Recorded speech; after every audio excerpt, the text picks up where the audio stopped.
Hi, I'm Danny Abe, executive producer at 343. And this year at E3, we're really excited to announce Halo Anniversary to the world. We wanted to give an example of campaign, so we used Silent Cartographer to really highlight some of the exciting features we're developing for the game. And now we want to share this with the rest of the world. So this is really your chance to get a behind-the-scenes peek at what we're doing with Halo Anniversary. Hope you enjoy. Okay, so let's dive right in and take a look at Silent Cartographer. This is exactly the same demonstration we gave to the press at E3. In fact, this is exactly the same build. So the exciting thing is that this build has come a really long way since we showed this at E3. It's kind of funny for me to look at it now and say, hey, the game looks much better now. So the first thing you're going to see immediately on the fly-in is the graphical upgrade. I mean, the game looks fantastic. We spent a lot of time really lovingly bringing this into the current generation and, working very hard to make sure that this looks like a current generation title, something everyone can look at and just say, wow, this game looks fantastic. But the big test is really, how does it feel? So let's take a look. So we're going to charge the beach here.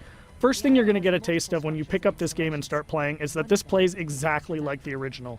That was a core development principle for us, is this game needed to play exactly the way it did 10 years ago. I mean, this is the game that launched a generation of shooters, so we had to make sure that that feeling was identical to that experience that everybody remembered 10 years ago, because this is really a gift to the fans. This is a way to relive the experience of playing Halo 1 for the first time, so we really wanted to make sure it was identical.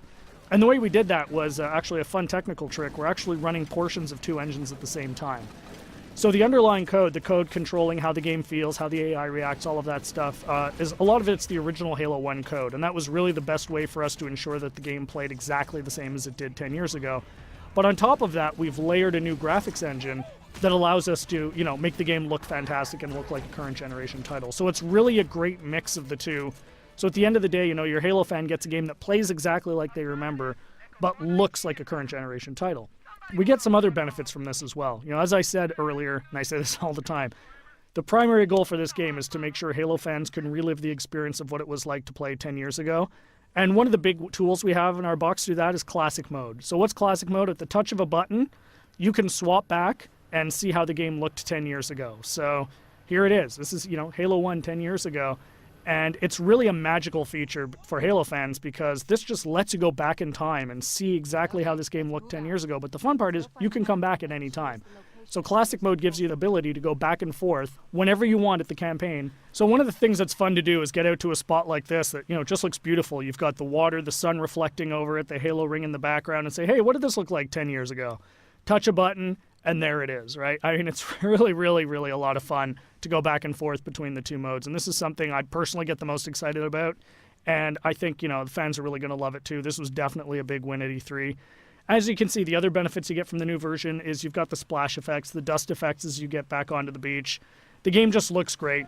The other thing that's fantastic is for the first time, we're going to have co-op over live for the campaign. So you can hop onto the Warthog with a buddy and just plow through this game and, start mowing down grunts and elites and, just team up with a friend. Get on, go, hook up on live and play through the campaign together. And, we think people are really going to love that too.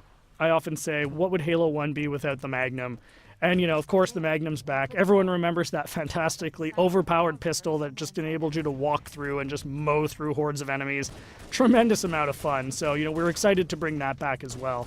Again, you can see the game plays exactly the same as it did. Cannot highlight that enough. That was really, really important for us to make sure that this game played the same as it did, because this is really an iconic game. This is the game that convinced a lot of people, myself included, that you could actually have a fun first-person shooter experience on the console. I mean, I was a hardcore PC shooter guy, who said you're never going to make a game on the console that is going to, make me want to play. And this is the game that changed my, my impression of it. And it's the same for millions of Halo fans. And those fans, that's who this game is for. This game is really a labor of love for us here at 343, and we're really excited to be able to present it to you.